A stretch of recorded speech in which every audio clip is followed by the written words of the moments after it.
I think that those are some of the things that people say make Port Orange special, and I want to continue that. Thank you. Ted? Local government is clearly closest to the people, and certainly we come together as people in communities to share services. We can share garbage, we can share water, we can share those type things within the community. But beyond that, the purpose of all of our governments is to protect our rights. And we believe our rights came from our Creator, not from government. Now that is the fundamental role of government. And this government, the local government, should serve as the building block, the base building block to do exactly that. Ours is a very rich history of liberty, of personal freedom, not of growing government. Not to see our government like we did here on Tuesday night up debating urban chickens and whether or not people should be allowed to have a chicken, for goodness sakes. That is not how I envision government. Government is meant to protect all of our rights and, I guess, provide basic services. But let me tell you, in today's paper, and it's always great when you can grab something right out of today's news, Daytona finally threw in the towel on homelessness. They finally said, Chisholm said, their manager said, we have to get out of the homeless business. It has to be handled by the private sector. Now, that's great that he can see that in terms of the homeless issue. Let's start moving it across to a dozen other issues that government is involved in now.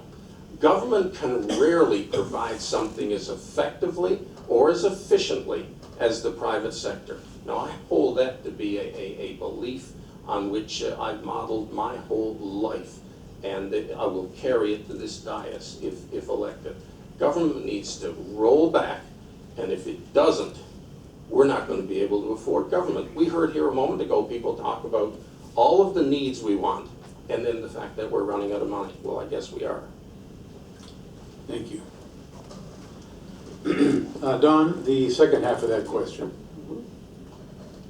In your view, what is the city council's role in the day-to-day operations of a city?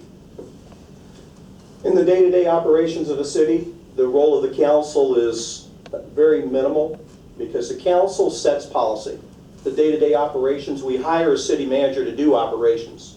That city manager reports to us if there are operational problems that he needs to consult us on so that we are a well-informed council. But what we need to do is set good policy, set good direction, and we have a manager who's quite capable of doing the job on a day-to-day basis. We need to let him do his job, and then we need to evaluate him as needed, at least annually, and give him constant feedback on what's working and what's not from our perspective as a policy-making board. To do any more than that is a violation of the city charter, and that as a policy-making board, we come to a consensus. So for any individual, after council's come to consensus on direction given to that person who's supposed to run the city on a day-to-day basis, would be a violation of the charter as well. So the council sets direction through policy. The city manager is responsible for the day-to-day operations. He's operation-minded. We're policy. Thank you. Ted? Well, as per the charter, the council's role is indeed minimal and is indeed policy oriented. The question is, should that be the only role of council? I don't think so. Because what we have currently is a confused situation. Policy and procedure are overlapping here in this town all the time. Most of the friction that we have between council and the manager is because of the confused way we try and operate. It's impractical to say we're just going to be policy and hands off from that point on. That is not human nature. So I said the question is, should we limit ourselves here? And I believe not. I believe we need a greater sheer responsibility. The strong manager and the strong mayor are two ends of a continuum, but there's no reason why we can't drift from left to right to any degree the people feel should be undertaken. Thank you. Lance, in your view, what is the city council's role in the day-to-day operations of the city? I'm going to kind of echo what Don says on this one. And again, we sit up here in a city manager form of government, and that's exactly what it means. As a council, you set the procedures, you set the policies, and you set in motion where you want your city to go. You're going to let your city manager do the job. That is his job. That's why we are a city manager form of government. I'm not looking to change the charter. I'm looking to continue to let our city manager and the people we put in place under him to do their job. And again, having everybody's hands involved in the day-to-day operations just causes more and more confusion. It should be one line of communication, city manager to his council, and in those things, and his day-to-day, if there's a problem, obviously it can be addressed, but let the city manager do his job. And that's why we hire him. Monitor and check the progress, and again, but give him direction and let him do his job. Thank you. The next question will be directed to, let's see, whose turn is it? Ted. Please comment on your thoughts about the current property taxes in Port Orange. How's that for open-ended? Well, first of all, they're too high. That's the first thing you can say about property taxes in Port Orange. But let's look at the development of these property taxes. We have what's referred to as a program budget in Port Orange. We do program budgeting, not line item budgeting. Now, program budgeting is designed to be confusing. You can't get a handle on these program budgets. Right now, we've got under consideration is a 9.05, 9.1% tax increase. And people now are in shock. It's like out of Casablanca. I'm shocked there's gambling going on in here. Well, all year we've been demanding more and more and more. And now we get the bill and people are protesting. Protesting too much, I think it was Shakespeare said. And but it stems back to the underlying problem. And this is why I'm not going to come up here and be a status quo candidate. I don't want to change anything. I want to change most everything. Never mind changing nothing. And the first thing we need to change in terms of our property tax is the way we budget. We budget. We need to adopt line item budgeting. That's the only budgeting that anybody responsible for spending someone else's money should be prepared to participate in. And so they're too high. And that we need to change the approach in terms of how we develop them. Thank you. Lance? Comment on your thoughts about the current property taxes in Port Orange. I mean, anybody's going to complain that property taxes are too high. Obviously, we have a level of service in Port Orange. We have a way of life in Port Orange, and obviously you got to pay for it. My opponent over here says tonight, though, that he wants to go and purchase all the Riverwalk property.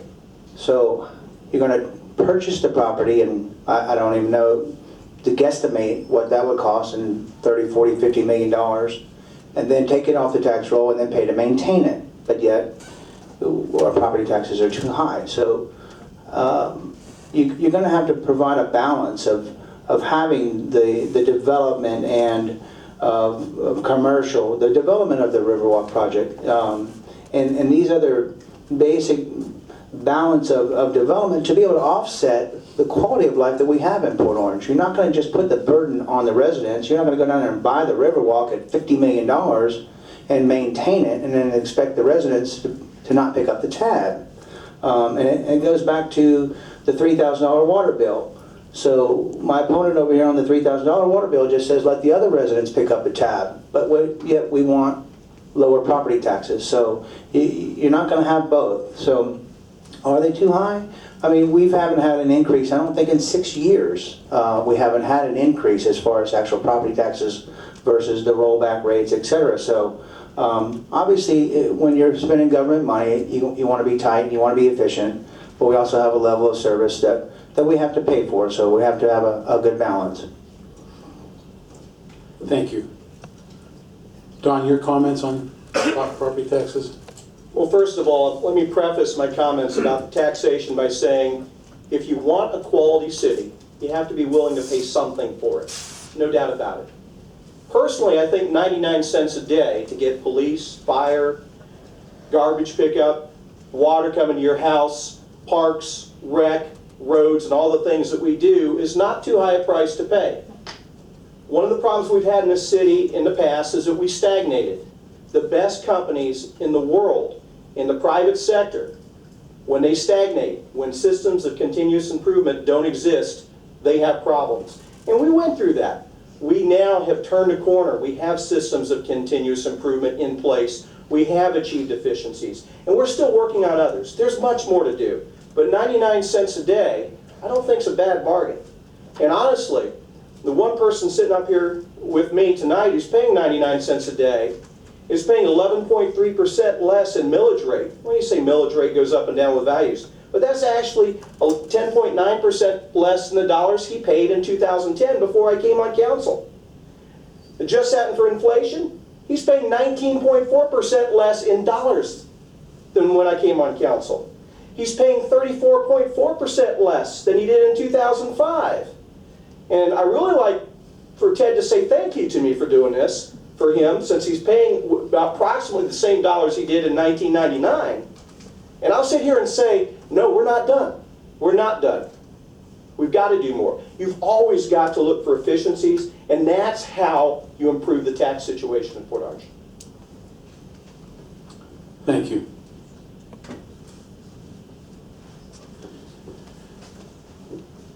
Lance, if you were recommending cuts to the city's budget, where would you look first? That's a good question. My first cut would be consulting fees. We seem to hire a lot of consultants to oversee consultants and more consultants. So other than that, and without deciphering all the information and deciphering the budget and being not given the information, it's a difficult question for me to ask. I like to examine the budget line item by line item and buck by buck to say, but I really, that's a hard question. But I will say consultants. Thank you. Don? I got to agree with that, and the reason why you end up using consultants too much is because you have too much turnover at the department head level. I'm also going to preface that by saying that we had department heads here for a long time and did stagnate, and it was time for some of them to move on. I think we've kept the best of the best. I think we've recruited some good ones, and I don't think we're done as a council in setting the environment for our city manager, who I do think we have the right person in place finally to go out and do that. That being said, you can't cut by adding volunteers to your police department, as somebody else has suggested up here. You can't cut essential services. You have to have more officers in the street to take care of the things that you absolutely need. That's when you have your basic services taken care of, first and foremost. Then you can look at the other things. You look for efficiencies. Do we really need to add 2 people to manage a park that's not going to open until September of 17? I don't think so. That's one of the things I'm going to argue at a workshop next Monday. We're going to talk about these things. You hold the manager's feet to the fire. You go through the budget. You look at each program. We have wants and needs. We prioritize as a council. We say, yes, these are the things that we want. These are the things, and these are the things we can't afford right now.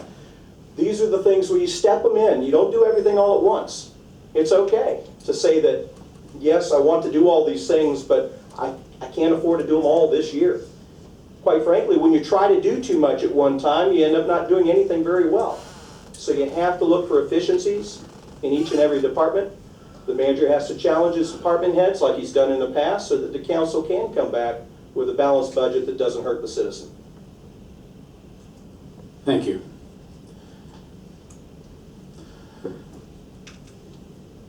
Don, this question is for you first. We're going to move from city priorities.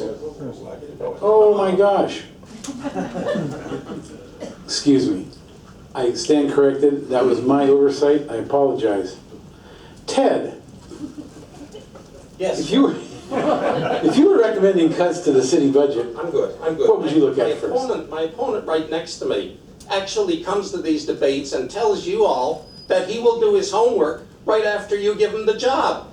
That's like saying after you pass grade 10, I'll go back and do the study for grade 10. That is not acceptable. In terms of this Riverwalk, $40–50 million, The developer's value in his land up there is the city's willingness to participate in a crony, corrupt system. Let me give you a specific example. He owns the Point. The old Sweetwater restaurant was on the Point. It currently enjoys recreation and conservation zoning, because that was the quid pro quo that was given to allow him to have those 20-story condos in Port Orange. But what does council want to do? They want to quietly restore commercial rights to that piece of land. Now, let's value the land. As it is currently, it's worth nothing. $5,000, $10,000 is the price he'll eventually sell it for when he realizes the city is not going to participate in all of his subsidy requests. And the same is true for the rest of his landlocked properties. It can't be developed without the city lies down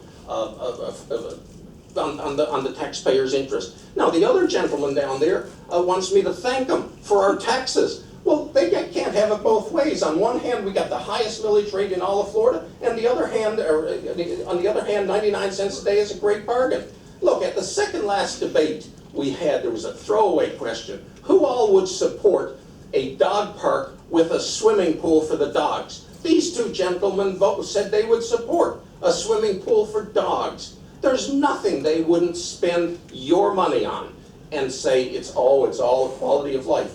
In terms of volunteers, you bet the VIP program needs to be jammed right back up to the 140, 150 members they had when Bob Ford was the chief here in town. And you go ask Ford here tonight, can they serve as the eyes and ears of sworn officers? They absolutely can. And the best thing about those people, it's twofold. They love what they do and they work for free. Thank you.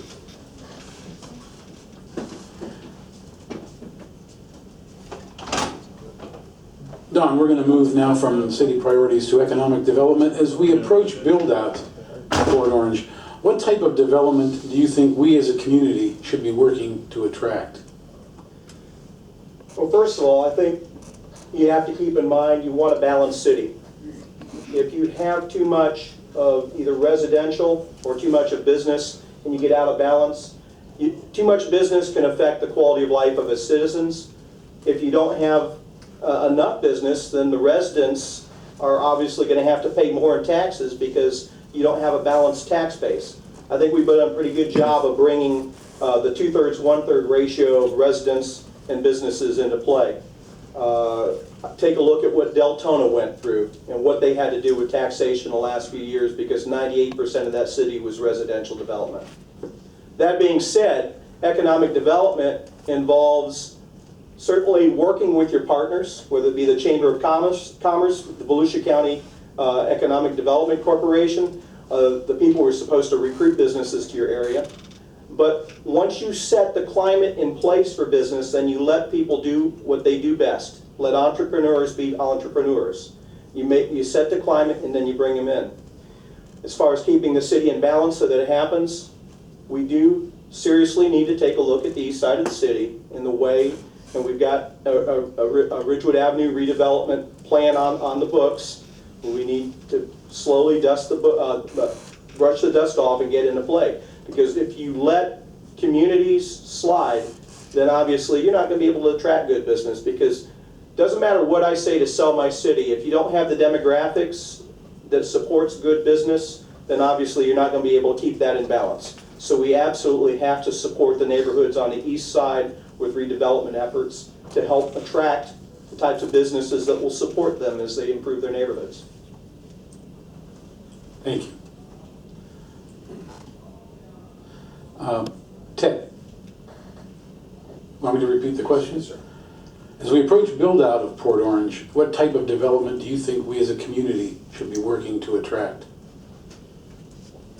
Well, I guess if we're assuming that we're at build-out, the answer is infill. We need to do infill in those areas that can be infilled. I'm in such an area down there off Oak Place.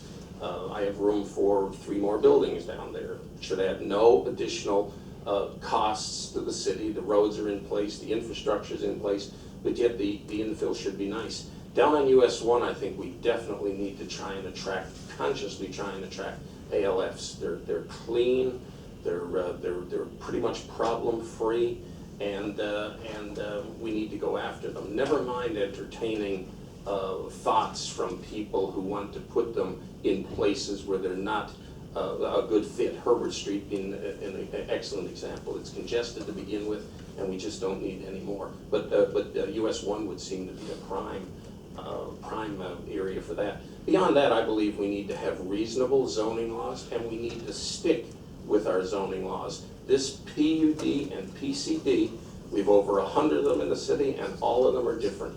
They're known as zoning by negotiation. I don't believe in zoning by negotiation. I believe in reasonable zoning laws, and then making the developer live with those development laws. Thank you. And Lance, what type of development do you think we as a community should be working to attract? I think as a community, what we're going to be looking for is redevelopment. Again, we're talking, the vision was 20 years down the road. Where we have our development and where we have our zoning right now is in place.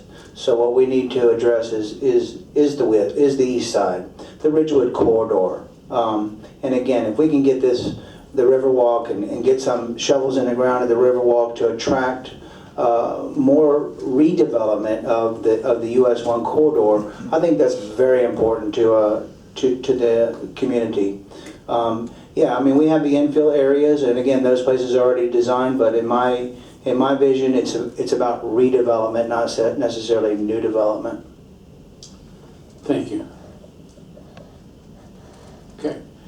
Did I get everybody on that question? Okay. Jumping off from that, the redevelopment, Ted, I think this one is yours. What do you think City Council can do to encourage redevelopment in the older areas of the city? Ray, before I answer that, I want to thank you for letting me go first on so many of these questions. I thank you. I do want to acknowledge that. Read it back again. It wasn't your turn? No, I'll gladly take it. Go ahead. What do I think, Bob? Well, wait a minute. You've just used 12 seconds. Maybe 22. I don't even know what my math is. Ted, what do you think the City Council can do to encourage redevelopment in the older areas of the city?